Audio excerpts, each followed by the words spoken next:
and you don't have to worry about getting this inside of things like your oil galleries, your cylinders. I use this on head gaskets sometimes. The copper in it is so small and so soft, it can't hurt anything at all. So, and really that's all it is. It's like some copper bits and high temperature glue.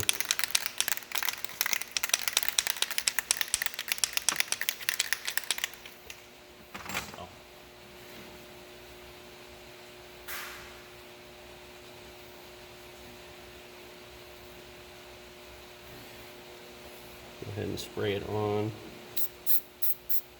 And it's just like spray paint. You don't want to put a whole shitload of it on so it runs. Just a reasonable, good coverage coat. And go back in and rotate a little so the gears mesh.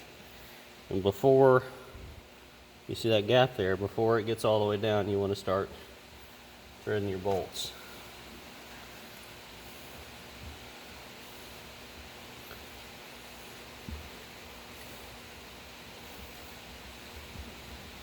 Don't use your bolts to pull it down into the case, okay? If your gears aren't properly meshed and you use your bolts to pull it down into the case, you can damage both the drive gear in the center section and the gear on the pump. So, wiggle it all the way and it is all the way down. Now you can tighten your bolts up. Now you can safety wire it if you want. You don't have to. Like I said, the majority of the ones I see and have seen are not safety wired. So, and I've never seen or heard of one of these falling off. That doesn't mean it hasn't happened. You know, shit does happen. And there is probably a reason why these bolts are drilled for safety wire. Now, whether that is because they've actually fallen off, or it might be because the military's just anal about stuff like that, I don't know. But you'd think if it was either case, then they would have specified that it had to be done anytime that one of these was removed, and that is not the case. I don't know what the torque spec on it is. You have to decide for yourself. I mean, you can look it up if you want, but tight is tight. When it comes to a 1/4 inch bolt, you know, it's not that much. Be careful with it. It's probably in inch pounds. I would say no more than 8 foot-pounds. So that is it. It's complete. Boost pump seal on your American Bosch / United Technologies. Whoever made it, it's the same damn pump. And the process of changing the boost pump seal in them is always the same.